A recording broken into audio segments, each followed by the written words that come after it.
Hello friend, আজকে বানাবো টক ঝাল মিষ্টি আচার। তো আম ওখানে কেটে শুকনো করে নিয়েছি। এবার কড়াইয়ের মধ্যে গোটা জিরে, পাঁচ ফোড়ন, গোটা গোলমরিচ এগুলোকে সব ড্রাই রোস্ট করে নেব। দুটো শুকনো লঙ্কাও দিয়েছি। এবার মৌরি দিয়ে দিলাম। এরপর দিয়ে দেবো কালো সর্ষে। সবগুলোকে ভালো করে ড্রাই রোস্ট করে নিতে হবে। ওইদিকে কড়াইয়ের মধ্যে সর্ষের তেল দিয়ে শুকনো লঙ্কা ফোড়ন দিয়ে দিয়েছি। একটা তেজপাতাও দিয়ে দিলাম, কিছুটা পরিমাণ গোটা জিরে।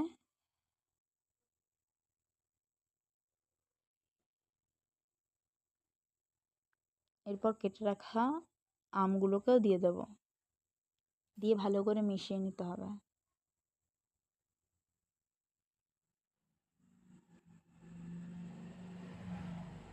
এরপর পরিমাণ মতো লবণ দিয়ে এটাকে মিশিয়ে নেব। এরপর পরিমাণ মতো হলুদ দিয়ে এটাকে ভালো করে মিশিয়ে নিতে হবে।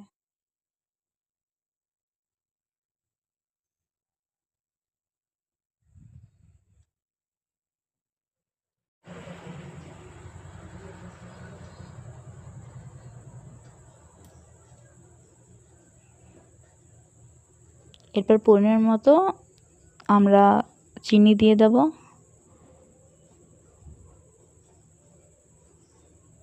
আমগুলো বেশ নরম নরম হয়ে গেছে, দেখতে পাচ্ছেন।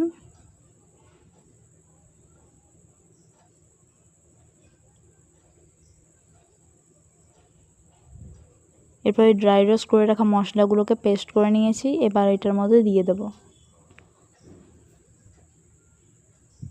এটা ভালো করে মিশিয়ে নিতে হবে, তাহলেই আমাদের রেডি হয়ে যাবে টক ঝাল মিষ্টি আমের আচার।